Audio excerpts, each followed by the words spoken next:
good morning. Our topic is about consistency. Consistency meaning patuloy mong ginagawa yung mga bagay na ginagawa mo dati. Bawat isa sa atin mahalaga ang pagkakaroon ng consistent sa mga ginagawa natin. Kung ano yung ikakaganda ng or i-improve ng mga pwede natin gawin. So, bawat isa sa atin gusto ng pagbabago, gusto ng improvement, gusto ng merong magain sa sarili nila, at merong mga goals na gusto ma-achieve. So, paano ba natin ma-achieve yun? Kung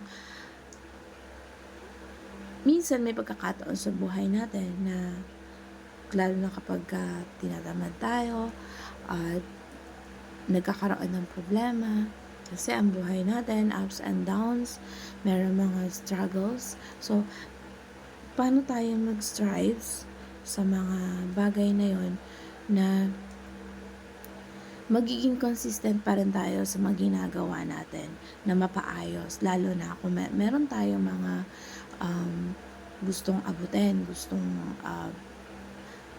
meron tayong dreams na kailangan nating ma-fulfilled. Ang pagkakaroon ng consistency, isa yan sa makakatulong kung paano ka magiging successful. Kasi yung mga bagay na ginagawa mo, kahit maliit pa man yan, maliit man yung impact niyan, kapag ka araw-araw mong ginagawa,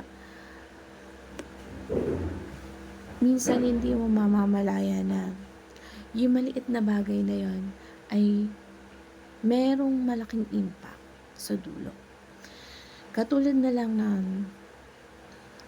halimbawa gusto mong maging fluent in English.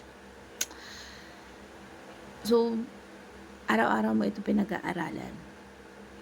Pero dahil sa minsan nakakalimutan mo kung paano maging consistent, kung ano yung goals mo, kung bakit gusto mong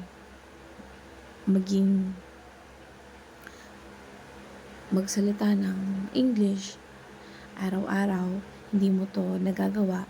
So, minsan nakakalimutan natin, may mga nakakalimutan tayong words at hindi natin tinutuloy-tuloy. So, yung improvement na na-acquire natin, tumitigil. Nagkakaroon ng nakakalimutan natin, hindi natin nagagawa. So, yun yung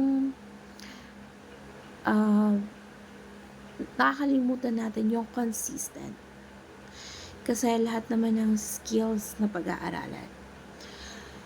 So, kung meron kang goals at kung meron kang mga gustong gawin sa buhay mo, gawin mo ito ng tuloy-tuloy. Gawin mo ito ng araw-araw hanggang sa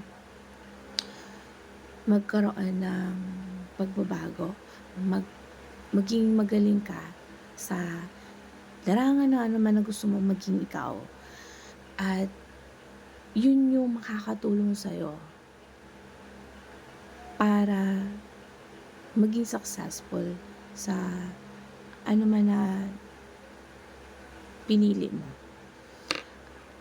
Ang pagiging consistent, minsan hindi naman tayo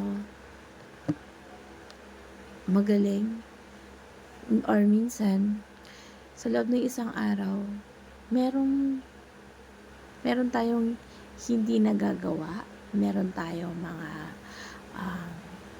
pagkakaroon ng procrastinations, nagiging comfort tayo kung ano man yung ginagawa natin at hindi natin minsan naaalala kung ano ba talaga yung dapat natin gawin para sa improve ng ano man gusto natin i-improve sa sarili natin.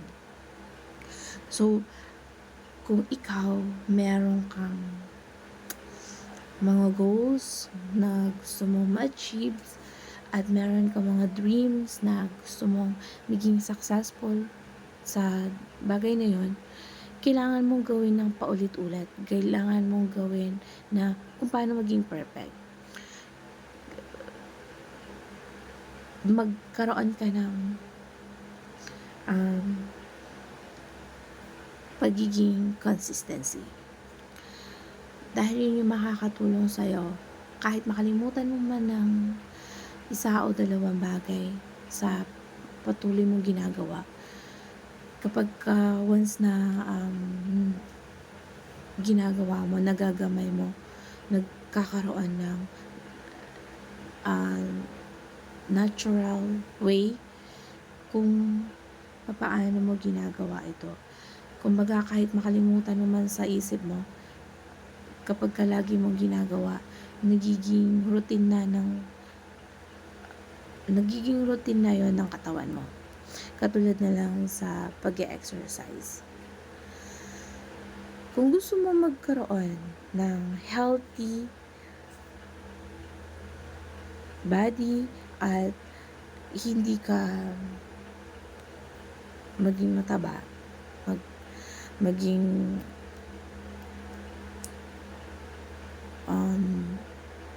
magkaroon ka ng maayos na katawan.